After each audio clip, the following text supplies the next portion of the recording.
को युद्ध में तब झोंका गया जब भारत ने 10 साल पहले ही कोरिया युद्ध में अमेरिका को दरकिनार कर चीन का साथ दिया था।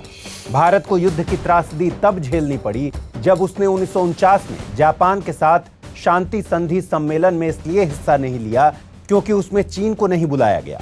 भारत को तब जंग में जाना पड़ा जब वह ताइवान के बजाय चीन को मान्यता देने वाला पहला गैर साम्यवादी देश था। यानी दोस्ताना रिश्ते रखने की तमाम कोशिशों के बावजूद भारत को एक अनचाहे युद्ध का सामना करना पड़ा। अनचाहा क्यों? वो इसलिए कि उस दौरान भारत चीन के रिश्ते बुलंदियों के दौर से गुजर रहे थे। भारत को भरोसा था कि चीन उसके साथ कभी भी धोखा नहीं करेगा। दूसरी तरफ भारत कभी भी विस्तारवादी नीति वाला देश नहीं रहा है। दूसरे देशों की जमीनें हड़पने की उसकी मंशा कभी नहीं रही है। उसके बावजूद भारत को कई युद्धों का सामना करना पड़ा है। इसकी वजह रही है कि जब भी भारत की संप्रभुता और अखंडता पर खतरा मंडराया, वो चुप नहीं बैठा। अपनी रक्षा के लिए भारत कई बार युद्ध लड़ चुका है। इन जंगों में भारत को कभी पड़ोसी पाकिस्तान तो कभी चीन से चुनौती मिली।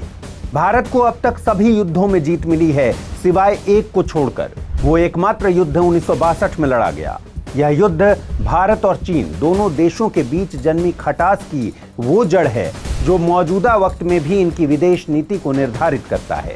सवाल है कि रिश्ते को दोस्ताना रखने की तमाम कोशिशों के बावजूद जंग की नौबत क्यों आई? इस जंग के पीछे बड़ी वजह क्या थी? क्या इसके पीछे चीनियों की कोई चाल थी या भारत की कोई भूल?